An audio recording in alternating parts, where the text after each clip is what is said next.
gracias, ingeniero. Me encontré aquí dos documentos que nos van a servir muchísimo para lo que se viene. Obviamente nosotros ya no vamos a ver control interno a nivel, como digo yo, lechita, ¿no?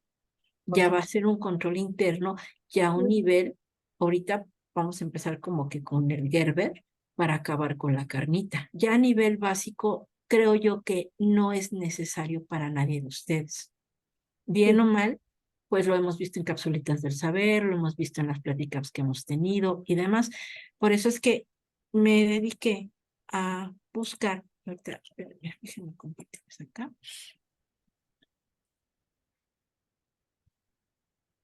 Es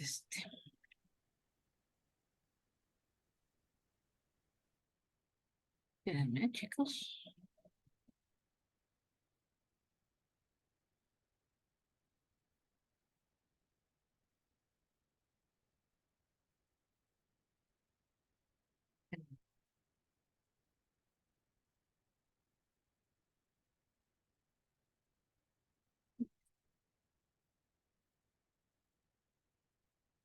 Esto, aunque es un artículo de España, pero al final del camino se puede aplicar para cualquier país, porque al final de cuentas es control interno, ¿ok? Entonces voy a compartir este artículo que a mí la verdad se me hizo muy completo, porque va dirigido precisamente a emprendedores y lo manejan como si fueran consejos, ¿vale? Para emprendedores. Dentro de esta misma página viene cómo realizar un plan de negocio, pero bueno, eso ya lo veremos mucho después cuando ya sea el curso ya de lleno. Ahorita pues nada más es la introducción. Entonces, aquí tal cual dice el control interno en la empresa, definición, ejemplos y auditoría. Para que yo pueda tener un control interno, forzosamente al final tendré que realizar auditoría interna. ¿Por qué? Porque en ese momento voy a comenzar a diseñar mis indicadores para poder medirlo. Quizás recordemos nuestras clases de auditoría, donde inclusive para que yo pudiera hacer la auditoría interna o externa de una entidad, ya sea económica o no lucrativa, no sé si recuerden que hay una cosa que se llama el alcance.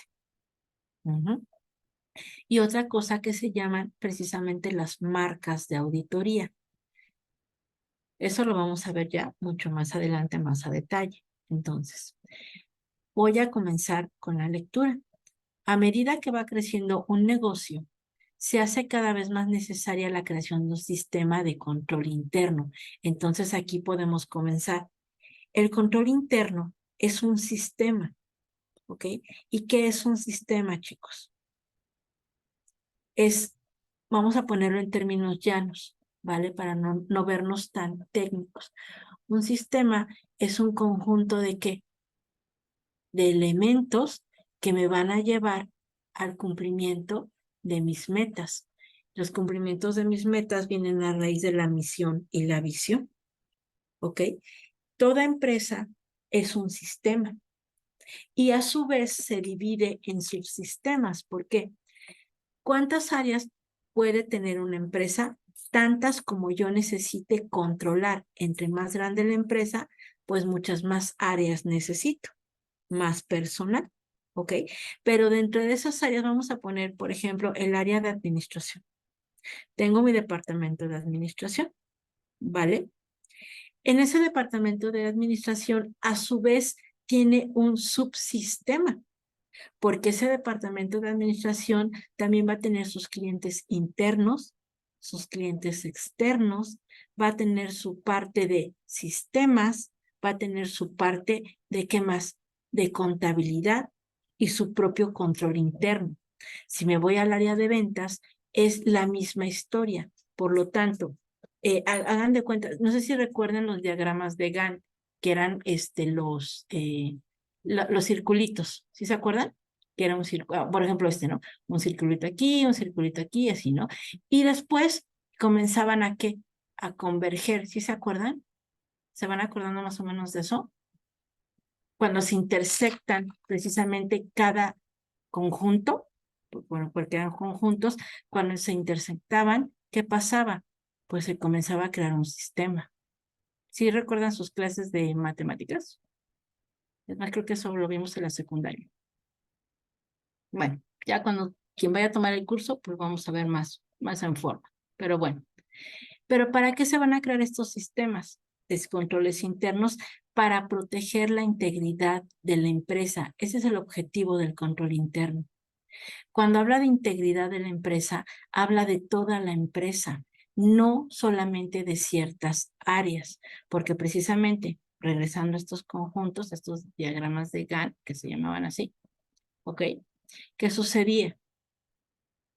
Que un sistema impactaba al otro, e impactaba al otro, e impactaba al otro. En combinación con otras funciones importantes, como cuál, el control de la gestión. ¿Qué significa gestionar? Gestionar significa hacer que suceda. ¿Recuerdan el proceso administrativo? Planeación, organización, dirección y control. Hasta ahí no llegábamos. ¿Se acuerdan? A lo mejor ya vamos recordando nuestras clases o han escuchado. No solamente basta con quedarme en la parte de qué, planeación, organización, de controlar.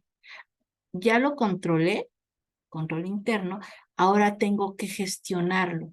Y la única forma que se tiene para gestionar es a partir de indicadores. Ese sistema permite asegurar un manejo adecuado y seguro del patrimonio. ¿Qué es el patrimonio? Todos aquellos activos con lo que cuenta mi empresa. ¿Se acuerdan cuando estábamos viendo nuestro balance general? Cuando comenzamos a estudiarlo, que dijimos que del lado izquierdo eran todos mis derechos y ¿qué más? Y beneficios. Por lo tanto, vas a proteger a través del control interno, mediante su medición con indicadores, el patrimonio de tu empresa y la información. Cuando habla de información, habla precisamente de la materialidad. ¿A través de qué? De los soportes documentales. Esos soportes documentales es información que puede estar en papel, puede estar en la nube, puede estar digitalizado o los medios que tú necesites para poder tener todo eso a resguardo. Así como tú resguardas tu patrimonio metiendo tu dinero en el banco o en una caja fuerte dentro de tu empresa o a través de contratos de confidencialidad para tus trabajadores que manejan información sensible. Lo mismo, esa información, toda esa materialidad, ¿cómo la vas a cuidar? ¿Se acuerdan? Y segurito en sus empresas los tienen, que tienen el archivo de los documentos de que lo que se llama el archivo fijo. ¿Cuál es el archivo fijo, chicos? Las que la ley me obliga. De entrada, la contabilidad de por lo menos los últimos 5 años. Si me llega una auditoría, como hasta aquí este muñequito, ¿ok? Y me encuentra cosas extrañas, me puede pedir inclusive 5 años más atrás. La ley me permite, la ley tiene ese alcance hasta por lo menos 10 años atrás. Eso en la parte fiscal. En la parte laboral, en materia laboral, déjame decirte esto. Teóricamente, tú deberías nada más guardar los expedientes de los trabajadores. ¿Hasta cuándo? Hasta la fecha de la prescripción de sus derechos. ¿Vale? Eso lo hemos visto muchas veces en la Ley Federal del Trabajo, que en términos generales, el derecho de un trabajador para exigir sus derechos prescribe en 1 año. Aclaro, en términos generales. Cuando ya tomemos el curso en forma, vamos a ver bajo una matriz, conforme a los derechos que tiene un trabajador, sus términos de prescripción, porque va desde 1 mes hasta un año, pero hay derechos que son irrenunciables y que no prescriben. Uno de esos derechos que no prescribe es la seguridad social. Puede prescribirte, por ejemplo, el que tú exijas tu finiquito. Nada más tienes un año. O la PTU tienes un año también. Pero tus derechos de seguridad social no prescriben. Traducción, si el patrón en algún momento no te dio de alta en el seguro social y tú tenías 10 años en la empresa, 15 años, 20 años en la empresa y por X o Z situación, tú abres tus ojitos y te atreves a denunciar ese patrón, estés o no estés en la empresa, puedes pelearlo ante el centro de conciliación. Es más, bueno, y rectifico. Hay exenciones en la Ley Federal del Trabajo que te, como su nombre lo dice, te exime de pasar por el centro de conciliación. Te puedes ir directamente al proceso de ya ir con un juez laboral, al proceso laboral, ¿ok? Porque ese derecho de la seguridad social, punto número 1, no pasa por conciliación, se va directito con una demanda laboral ya ante un juez de lo laboral. Y punto número 2, no prescribe porque la seguridad social, al ser un derecho humano, no tiene prescripción. Puedes pelearle la seguridad social y también puedes pelearle tus semanas de cotización para efectos de un crédito de Infonavit. Por lo tanto, y regresando a esto, en materia laboral deberías de guardar toda la información de tus trabajadores durante todo el tiempo que tenga de vida esa sociedad. ¿Recuerdan cuánto tiempo de vida tiene como límite una sociedad? Estamos hablando de personas morales. Cuando ustedes se constituyen, hay una cláusula que dice cuánto va a durar esta sociedad. ¿Se acuerdan cuánto es lo máximo? Algo así como 100 años. 99. ¿Sí? 99 años, casi 100. Entonces, durante 99 años tienes que guardar todo lo referente a tus trabajadores. Cuando hablo de todo lo referente es contratos, listas de raya, biométricos, ¿qué más se les ocurre? Permisos, el comprobante de que tomaron vacaciones y que te firmaron. Obviamente los timbrados de nómina. ¿Qué más? Los FDIs donde conste que le diste prima vacacional, que le diste aguinaldo, que le diste PTU, que le diste todas las prestaciones que él tenía derecho.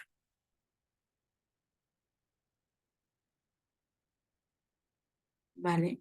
Sabemos que las vacaciones también prescriben, pero la prima vacacional no prescribe. A un trabajador tú le tienes que dar prima vacacional en el momento en que nace su derecho de gozar las vacaciones. Una cosa es gozar y otra cosa es, perdón, una cosa es tener el derecho a la vacación y otra cosa es gozar del derecho. El derecho nace, ya lo hemos dicho muchas veces, al día siguiente en que el trabajador cumple el aniversario dentro de la empresa. Al día siguiente, hábil o inhábil, en ese momento nace ya su derecho a goce, ¿ok? Entonces, esa prima vacacional tú tendrías que estarla entregando al día siguiente del aniversario de tu trabajador, que por costumbre la damos cuando el trabajador se va de vacaciones, eso es por costumbre, un mal hábito, porque imagínate que ese trabajador por X, Z o Y, nunca se pudo ir de vacaciones en el periodo que le correspondía y por ley prescribe, pero la que no prescribe es su prima. Y en un proceso laboral te la va a pelear. Entonces, ahora sí que como dicen, de los males el menos. Ya sé que él no me va a poder pelear ya las vacaciones porque ya prescribieron, pero lo que sí me va a pelear va a ser la prima. Y como eso, te puedo dar 1000 ejemplos más. ¿Ok? Vale. Luego, este sistema de control de gestión, ya dijimos que va a ayudarnos a proteger y a manejar el patrimonio y la información. Aquí el autor comenta que se va a revisar una definición del concepto, su vínculo con la auditoría y algunos ejemplos prácticos. Definición del control interno. Insisto, aunque este artículo es de España, aplica para cualquier país del mundo. El control interno es aquí en China. Ok, dice, la definición que hace la CNMV, bueno, que es un organismo regulador de España, es la siguiente. Y te vas a dar cuenta de que es lo mismo que aquí en México. El control interno es efectuado por el Consejo de Administración, la dirección y los demás empleados de la organización que se dediquen a qué? Al diseño para proporcionar seguridad razonable en cuanto a la consecución de objetivos dentro de las siguientes categorías. Aquí hay una palabra muy interesante cuando dice seguridad razonable.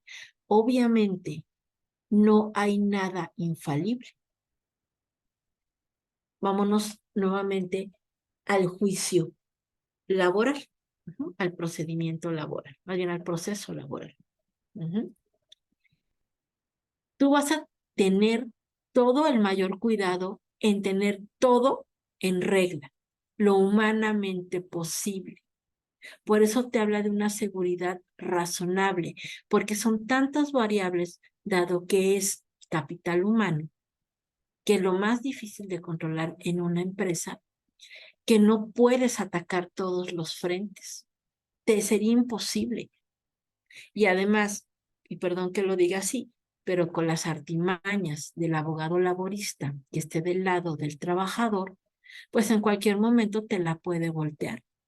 Y resulta que eso, él, como dicen, ¿no? Ese programa de la tele que era el rival más débil. Los abogados laboristas lo que ocupan y lo que usan es que tú caigas en contradicción. Esa es la estrategia de cualquier abogado, que tú digas, es que el trabajador fue a las 3 de la tarde de un sábado cuando cometió la falta. El abogado laboralista te va a decir, ok, sábado a las 3 de la tarde. ¿Quién lo vio? ¿Por qué él estaba ahí si él no trabajaba? Muéstrame sus testigos, vámonos a las confesionales, primero la testimonial y luego la confesional. Y entonces lo que ellos buscan es que todos esos testigos de ambas partes, porque obviamente pues el patrón va a meter a su propio abogado, la artimaña del abogado es que caigas en contradicción y que ellos logren probar que lo que tú dices no tiene mayor sustento más que tu dicho. Esa es la artimaña de cualquier abogado. ¿Ok? Entonces, precisamente por eso te habla de una seguridad razonable. No puedes tener todos los hilos en la mano. En cuanto a la consecución de objetivos, obviamente esos controles internos van en que, en consecuencia de lograr el objetivo de la organización. Y aquí te lo divide en las siguientes categorías: eficacia y eficiencia de las operaciones. No es lo mismo ser eficaz que ser eficiente. Eficaz es lograr el objetivo. Eficiente es hacerlo con el menor recurso posible. Esa es la diferencia entre eficaz y eficiente. Con el menor recurso posible, yo tengo que lograr el objetivo. La verdad es que a mí se me hace algo, a mí en lo personal, muy, no sé, muy drástico, si esa es la palabra que queremos ocupar, porque no es posible. No sé si han visto por ahí un meme en Facebook que está un Boeing, o sea, me refiero a un avión, ¿ok? Y que está la llanta delantera amarrada, pues prácticamente un triciclo. Y entonces el meme dice, lo que me exige mi jefe, refiriéndose al avión, contra los recursos que me da, o sea, su triciclo. No sé si lo han visto por ahí. Parece de risa, pero es la realidad. Las empresas consideran que tú eres eficiente cuando con el menor recurso que te proporciones logras el objetivo deseado. Y es más, eres el empleado del año si con el mínimo recurso logras el 101. Son esas malas prácticas de N cantidad de años. Fiabilidad de la información financiera. Bueno, pues esto creo que está por demás decirlo. Creo que ya hemos ahondado muchísimo en esto. Si yo tengo un control interno en mi departamento de finanzas, sobre todo, ¿ok? Yo voy a poder presentar un estado de flujo, de efectivo que sea fiable. ¿Y esto es a base de qué? Pues de que yo lleve un control, obviamente, en mi contabilidad, en mis bancos, en mis conciliaciones bancarias, que tenga sana mi cartera de clientes, que trate yo de apalancarme con préstamos a largos plazos o que yo obtenga inclusive líneas de crédito con mis proveedores que sean mayores a mi propio ciclo de recuperación de mi cartera. O sea, que cuando yo cobre, todavía yo tenga un colchoncito para poderle pagar al proveedor. No que yo esté a la par, que así como me pagan, luego voy y se lo entrego. O lo peor de todo, que ni siquiera me han pagado y él ya me está exigiendo, porque mis líneas de crédito son por darte algo, a 60 días, y resulta que el proveedor o el acreedor a mí nada más me da crédito de 20. ¿Vale? Cumplimiento de las normas aplicables a la entidad. Aquí esto de las normas aplicables se refiere a todas las normas a las cuales estés obligado. Insisto, está por demás que yo les diga que tendríamos que estar haciendo la contabilidad conforme a las NIF.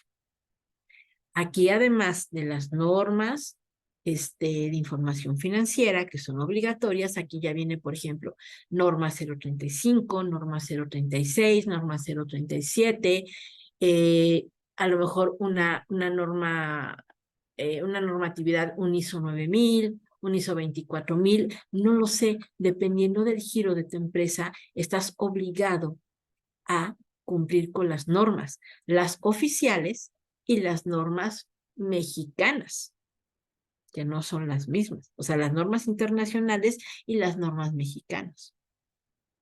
Por ahí estaba el otro día yo viendo un video que aquí en México hay más de 100 normas que dependerá del giro al cual tú te dediques, que posiblemente te toque 20, 30, 50, 80, no lo sé.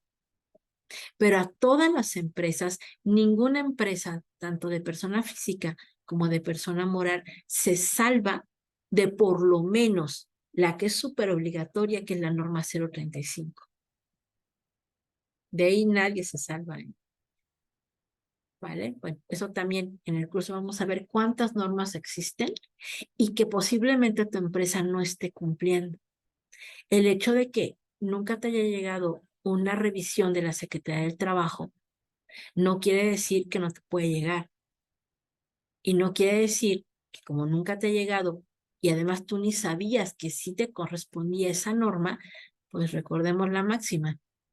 La ignorancia de las leyes no te exime del cumplimiento de las mismas o el desconocimiento de las leyes. ¿Ok? Y bueno, la salvaguarda de los activos. Bueno, pues eso ya queda más que claro, ¿no? Fíjate, aquí viene una definición de control interno en Francia, que es muy similar, por eso te digo, en cualquier país. La AMF es el equivalente francés de la CNMB, que es esta, ¿no? Y tiene esta forma de definir el concepto de control interno, que es para ellos un dispositivo de la sociedad definido y puesto en marcha bajo su responsabilidad. Incluye un conjunto de medios, comportamientos, procedimientos y acciones adaptados a las características propias de cada sociedad. Cuando habla ellos de sociedad, se está hablando de empresas, ¿vale? Entonces, fíjate, conjunto de medios. Un medio es ¿con qué lo voy a hacer?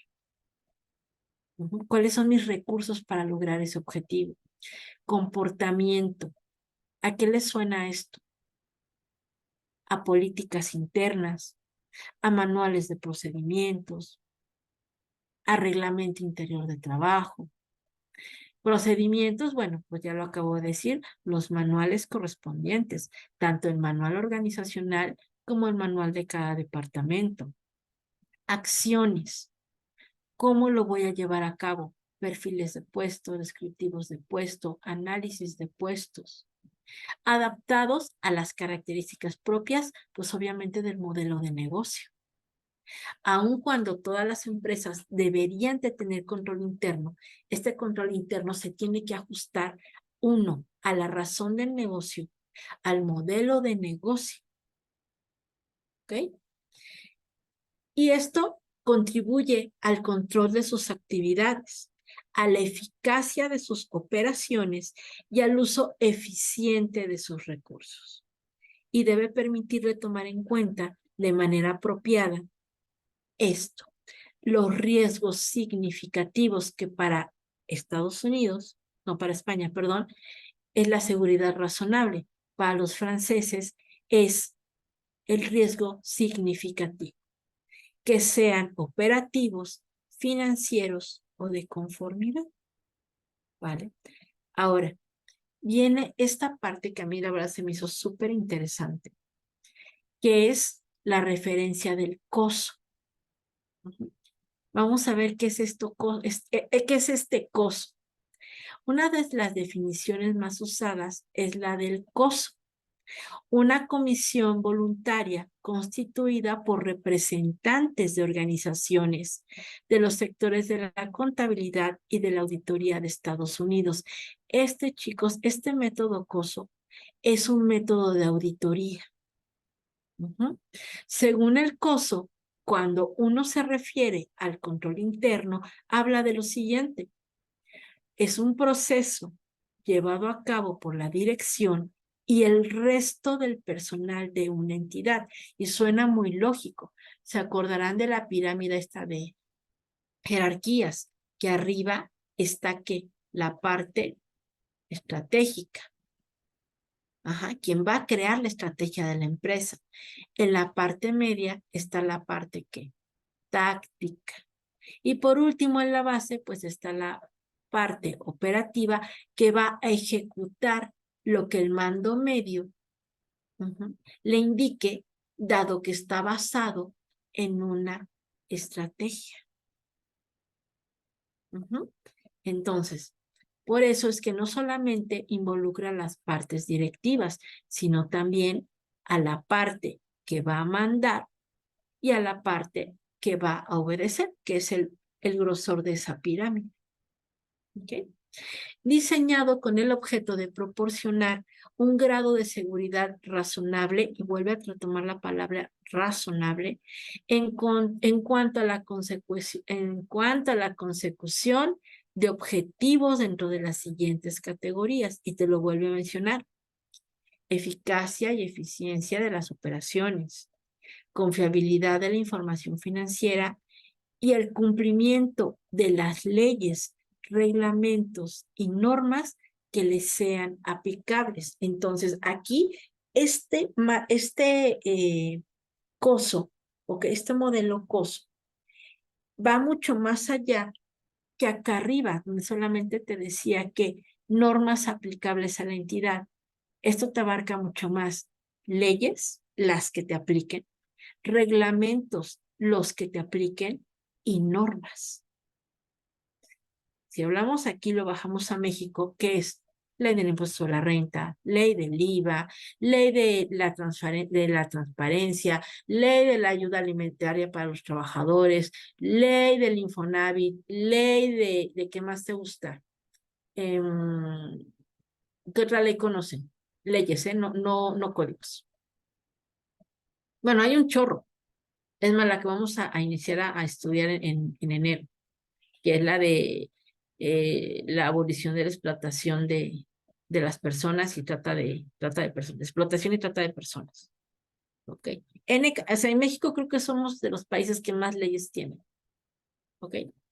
Luego, la estructura del modelo de Coso se dividía en 5 elementos en su primera versión. Obviamente, así como las leyes tienen que irse modificando para ir evolucionando conforme evoluciona la sociedad, también este modelo al principio eran 5 elementos que se ampliaron a 8 en el 2004.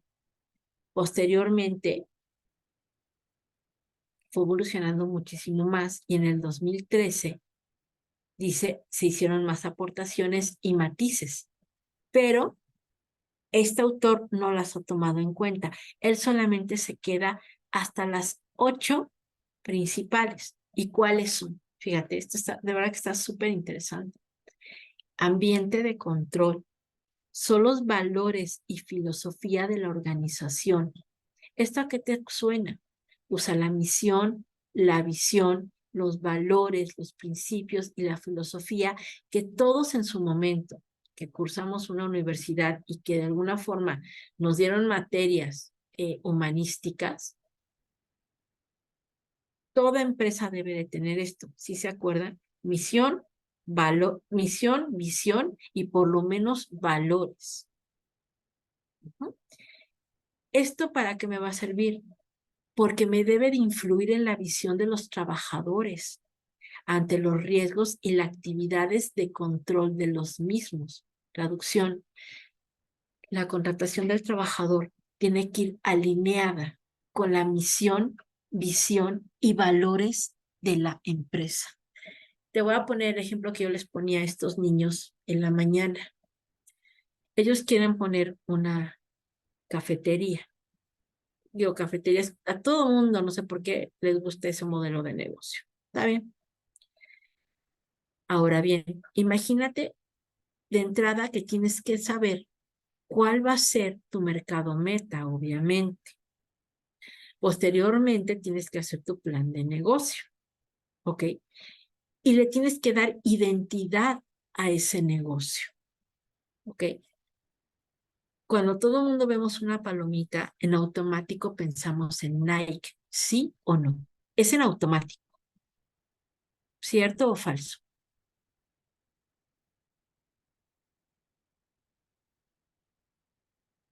Chicos, cuando yo Cierto, veo, Miss. cierto, ok, Sí. cuando yo veo la N de Netflix, yo necesito ver la frase Netflix o con el simple hecho de ver su logo sé que es Netflix. Sí, con el logo. Con Ok, el logo. muy bien. Ahora, y así te puedo dar muchísimas marcas ya súper posicionadas. Entonces, regresando a este ejemplo que yo ponía con estos niños en la mañana, ¿qué identidad le quieres dar a tu negocio, a tu cafetería? ¿Cuál va a ser tu mercado meta? Y así lo dijo uno de ellos, mi mercado meta es venderle a puros moteros, o sea, a las personas que andan en moto, ¿no? Que andan rodando la moto, dice. ¿Ok? Y entonces, si ese es tu mercado meta, obviamente no puedes tener personal que le sirva los alimentos vestidos de traje. ¿Cómo se imaginan que tendría que ser las personas que estuvieran en la barra o estuvieran en el área de de servir los platillos? ¿Ustedes cómo se las imaginan o se los imaginan? Para que encajara con el concepto, yo creo así como que choppers, ¿no? Así como que con paliacates negros, Ujú, así de cuero, se me figura. ujú. Exactamente. Entonces, fíjate, tú ya lo estás visualizando en tu mente que dices, ok, esta cafetería va dirigida a puro motero.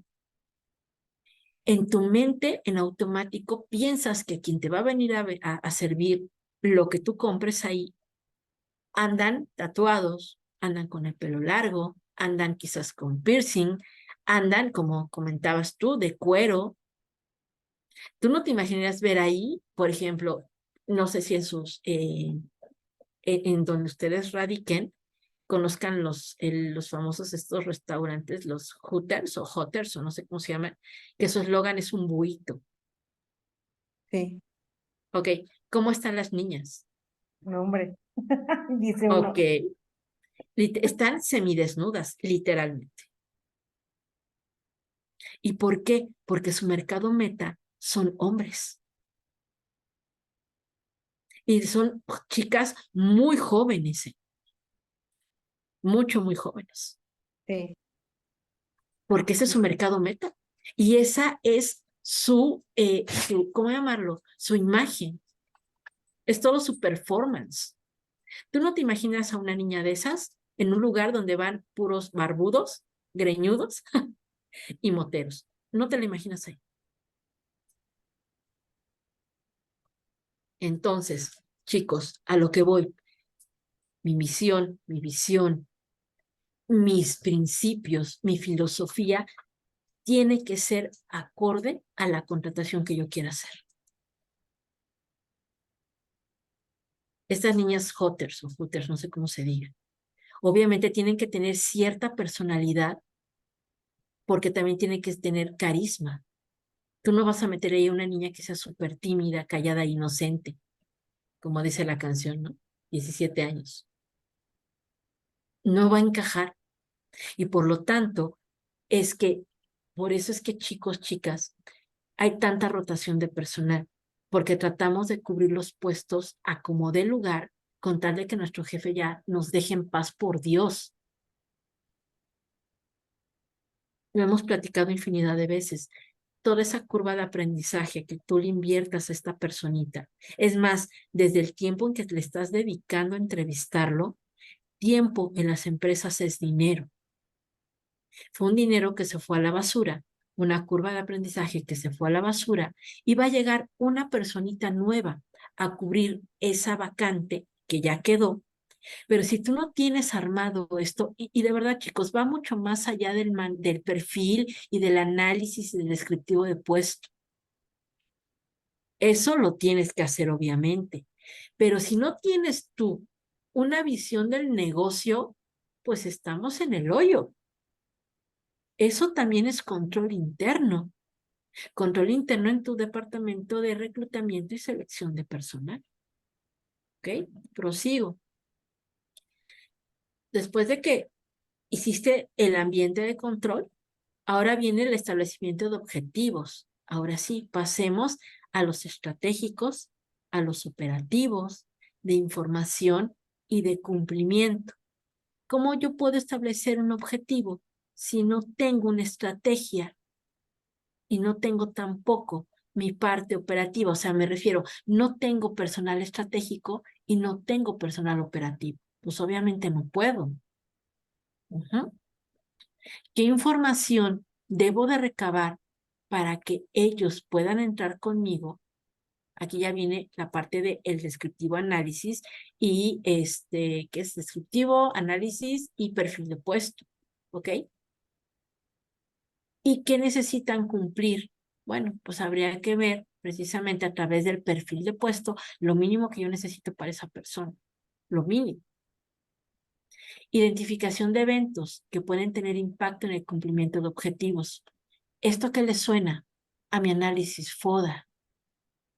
En un análisis FODA puedo ver perfectamente, o bueno, no perfectamente, más bien más claramente mi fortaleza, mis áreas de oportunidad, mis debilidades y mis amenazas, tanto internas como externas. ¿Ok? Evaluación del riesgo. Obviamente, al yo tener ya mi análisis FODA, ya puedo detectar a través del apartado de amenazas a qué riesgos relevantes me voy a enfrentar para poder yo llegar a mi objetivo. ¿Mm? Respuesta a los riesgos, la determinación de acciones frente a los riesgos. Ok, muy bien, ya vi cuáles son mis amenazas internas y externas. ¿Cómo les voy a hacer frente? ¿Todas puedo en este momento extinguirlas? Quizás no, pero ya identificadas puedo hacer un plan de acción, ¿ok? Que puede ser preventivo o puede ser correctivo para darle solución. Pero si no las tengo identificadas, pues cuando me lleguen, no voy a saber ni qué hacer. Si son cosas pequeñas, ok, tal vez no me impacten tanto, pero si es un riesgo o una amenaza grande, ¿cómo voy a accionar contra ellos? ¿Tendré el capital suficiente, la infraestructura suficiente, el capital humano suficiente para hacerlo? El personal que yo tengo en estos momentos dentro de mi empresa podrían ayudarme, tienen la capacidad y la capacitación suficiente como para que ellos me ayuden a que el barco no se me hunda. Eso solamente lo puedes saber tú. Una amenaza, por ejemplo, puede ser que mi personal no esté lo suficientemente capacitado para hacer frente a las contingencias que vengan de amenazas exteriores. Y no porque no los haya yo capacitado, sino porque su misma personalidad no les permite el que ellos me puedan ayudar, o su experiencia es tan poca que yo no puedo confiar en ellos de que no me vayan a meter a la cárcel por no presentar los impuestos. ¿Sí me explico para dónde voy? Luego, información y comunicación eficaz en contenido y en tiempo. Aquí ya viene la parte de la información que me va a llegar tiene que ser, como lo vimos allá arriba, tiene que ser confiable. Y además, ¿cómo me van a transmitir esa comunicación? A través de canales formales, que es lo ideal, a través del radio pasillo, que a veces nos enteramos más por radio pasillo que por la difusión formal de la información, porque los altos mandos tienen ese miedo de no querer comunicar a los empleados cómo es la situación real de la empresa cuando el recurso humano está en una etapa de incertidumbre. Todo lo que ya vimos acá arriba ya no sirvió para nada, porque ese estado de incertidumbre, el hecho de que puedas perder tu trabajo o de que te puedan quitar beneficios, prestaciones, etcétera, obviamente va a tener un impacto en dónde, en tu productividad. Entre más incertidumbre hay en una empresa, es mucho más inestable y es mucho más sano que la alta dirección le diga literalmente la verdad a sus empleados, en dónde estamos parados en este momento. Y no se trata nada más de llegar y decir, ¿saben qué? Pues si no se ponen las pilas, la empresa va a quebrar. No, obviamente tienes que darles la situación real de la empresa, pero también tienes que decirles qué planes de acción, acá arriba, ¿ok? La alta dirección, junto con mandos medios, tienen ya en puerta para poder enfrentar ese riesgo. Y obviamente tienes que hacerles partícipes, que igual, sin el apoyo de ellos, sin el empuje de ellos, aunque tengas la mejor estrategia para poder apagar el fuego, ellos son los soldaditos. Palabras más, palabras menos. No sé si ustedes hayan visto, por ejemplo, la película de, ¿cuál fue? La de Troya. ¿Recuerdan? Sí, ¿vieron la película de Troya? No, yo No me no. digan que no. No. Sí, yo ¿No? sí, Tú yo sí. sí. Ok, Sí. vale. Conocen a Aquiles. Digo, Aquiles yo creo que todo el mundo lo conocemos o lo hemos escuchado. ¿Sí? Ok, Por el talón de Aquiles. exactamente. Vale. Pero si ubicamos históricamente quién es, ¿no? Ok, vale. Entonces, Aquiles, al final de cuentas, era un líder nato. A él nadie le enseñó a ser un líder. Nadie. Pues antes no había cursos de coaching ni de estrellas, ¿cómo? Constelación de estrellas, o bueno, no sé cómo se llaman esas cosas. Bueno, ¿cómo se llama? Antes no había eso. Aquiles era un líder nato. Tenía carisma, tenía influencia, tenía oratoria, lo que se llama como verbo.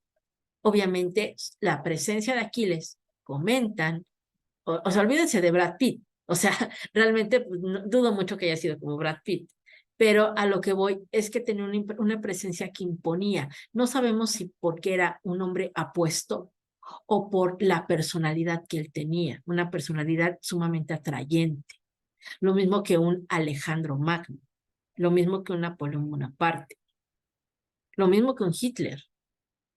A lo que voy es que este tipo de líderes lo que va a hacer es que esa comunicación no verbal, ese liderazgo nato, siempre los va a poner a la cabeza de sus seguidores. Y regreso con este personaje, Aquiles. Él incentivaba a sus equipos, bueno, en este caso no a sus equipos, a sus ejércitos, porque él era el primero que era capaz de morir por ellos. Literal. Siempre estuvo como punta de lanza, o sea, como punta de la flecha de lanza de estos ejércitos a la cabeza. Cuando cuando un líder comienza a tener un liderazgo negativo y que viene acorde con la comunicación, ¿ustedes a quién creen que le va a creer más su plantilla laboral? Al líder nato que ejerce un liderazgo negativo y que ellos le van a creer lo que él difunda como rumor, o a ti que no quieres decir la verdad y que estás tratando de tapar el sol con un dedo, o que le das la comunicación a medias. ¿Tú a quién crees?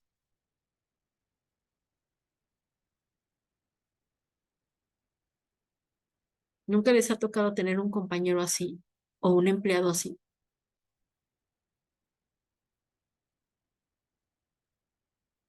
¿Nunca? ¿A poco todos se portan bonito? No. Sí les ha tocado, ¿no?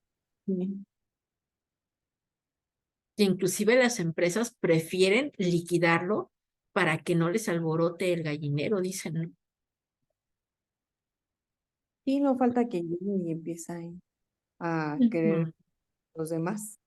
Y ujú, muchos sí se dejan influenciar, dicen, pues sí, ¿no? ujú, Y luego más si por ahí resulta uno más listo que el que los está moviendo, pues ujú, acabó la cosa. ujú. No, y Porque peor cuando es ajá. sindicato. Ah, sí, claro, porque recordemos, chicas y chicos, no sé quién esté por aquí, ¿qué sucede? Aun cuando no haya sindicatos, porque también recuerden que para nosotros conformar un sindicato necesitamos tener un mínimo de agremiados, ¿vale? La Ley Federal del Trabajo te marca que tienes que tener un número mínimo de agremiados, pero no importa que no puedas hacer un sindicato, sí puedes hacer una coalición. Y una coalición tiene muchísima fuerza, obviamente no como un sindicato, pero sí tiene la fuerza suficiente como para ir a un centro de conciliación y presentar una demanda en conjunto contra un patrón. Porque en ese documento, que igual en el curso lo vamos a ver, se presenta un escrito con ciertas características y no tiene la representatividad de un líder sindical, pero sí todos firmamos por coalición y tiene el mismo peso ante la ley. No el mismo alcance, pero sí el mismo peso. ¿Vale? Por eso es que las empresas, esa es mi opinión, tienen que hablar con la verdad al empleado. Obviamente no a lo crudo, porque ahora sí que como dicen, no, te pego, pero te doy tu dulce. Te estoy diciendo qué situación estamos pasando en la empresa, pero también te queremos decir las acciones que estamos tomando para tratar a través de su esfuerzo, de su apoyo, que nosotros podamos mantener la empresa a flote. Y es cuando vienen precisamente la parte de los convenios. ¿A qué voy? Conforme la pandemia, ¿saben qué? Ahorita a lo mejor estaban ganando bien. En estos momentos no nos es posible sostener una nómina de ese tamaño y mediante un convenio que vamos a ir a ratificar ante ahora los centros de conciliación, ya no te voy a pagar por darte algo, 15,000 pesos al mes. Necesito reducirte tu salario a 8,000 o a la mitad por un periodo de tiempo. Los convenios laborales no pueden durar arriba de 6 meses. No es posible. Cuando tú vas a modificar las condiciones laborales ya ganadas. Obviamente, insisto, tienes que ir a ratificar ante el centro de conciliación. Ratificado y después, obviamente, fundamentado el por qué quieres bajar lo que el trabajador tiene derecho, es por esta situación, en el caso del COVID, por esto ya no tenemos las mismas ventas, etcétera. Ellos están de acuerdo con tal de no perder su empleo, inclusive de trabajar un día sí, un día no, y eso lo vimos mucho en la pandemia, ¿no? Cambiaron inclusive las condiciones, no de más allá de las prestaciones y el sueldo, cambiaron las condiciones de jornadas laborales. Porque las empresas, muchas de ellas hicieron un esfuerzo, ¿para qué? Para no cerrar las cortinas y dejar en la calle a N cantidad de personas. Y por último, con esto concluyo el día de hoy, es la supervisión para el seguimiento de las actividades. Después de que vimos todo esto, ahora sí viene la parte de supervisar, que vendría dentro del proceso administrativo como que, como el control. Ahora sí, ya sé que controlar, por lo tanto, ya lo puedo supervisar. ¿Vale? Vamos a seguirle el próximo martes, ¿no? Porque dijimos que el lunes vamos a ver otros temas. Entonces, chicas, bueno, éramos chicas, ok. Entonces, chicas, esto pues nada más es el preámbulo de lo que vamos a ver en enero en el curso. Como ven, la verdad es que sí va a estar bastante interesante. Ya no me voy a ir a cosas básicas, porque eso ustedes ya lo saben. Vamos a irnos más allá de. ¿Cómo ven?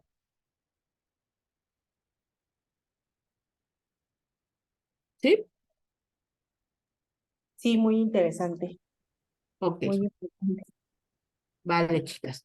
Bueno, pues entonces nos estamos escuchando el día lunes. Ah, pero comentábamos, quizá, el lunes es día festivo. Queríamos ver la posibilidad bueno, yo quería ver la posibilidad de hacerlo más temprano. Al ser día festivo, quizás a las 8 de la noche, el lunes. Sí, yo sí no sé qué diga Isa. Mm, ay, el lunes, sí, yo creo que no podría, incluso ni aunque fuera más temprano, no me acordaba el día 20, ¿verdad? Ajá, ok, tú vas a salir entonces el lunes. ¿Mandé? Ah, yo creo que yo el lunes no podría, ni si quiere, ustedes ponerse de acuerdo, es que aunque fuera más temprano, no tengo compromiso todo el día 20 con los niños. Ah, ok, ok, ok. Bueno, entonces lo dejamos a las 9 para que no movamos nada. ¿Tú sí vas a poder entrar, Isa? No, yo el lunes no. Ah, ok, sí, porque como es 20 de noviembre, por eso les digo es Sí, día festivo. Entonces, ¿cómo ves, Sandy? ¿Lo pasamos para el martes para que todo siga igual? Sí, si quiere, ¿Sí? mejor, sí, porque pues si no nos vamos a hacer usted y yo. Sí, y bueno, posiblemente a lo mejor Joan o ay, Diego, pero digo, pues, vale, pero sí, sí me interesaría como que, bueno, y a lo mejor Eli, ¿no? Porque ya ves Sí. que Eli como que estaba muy ahí de la parte de cómo se disminuye el coeficiente de utilidad, pero bueno, eso le dije que iba a ser ya mucho después. Pero lo tuyo, Sandy, que Sí, necesitas ahondar más en el reciclo persona moral. sí, pero también es importante que pues los compañeros estén, entonces si quiere el Ajá. martes, Ok, vale, entonces lo pasamos para el martes, igual a las 9 de la noche. ¿Les sí, parece? sí, está Vale, bien. gracias, chicos. muchas gracias, Luz. No, pues gracias a ustedes y bueno, pues ya nos estamos escuchando el próximo martes. ¿Va que va? Gracias. Sí, es Bueno, una- cuídense mucho, que tengan muy bonita noche. Gracias, igualmente. Bye.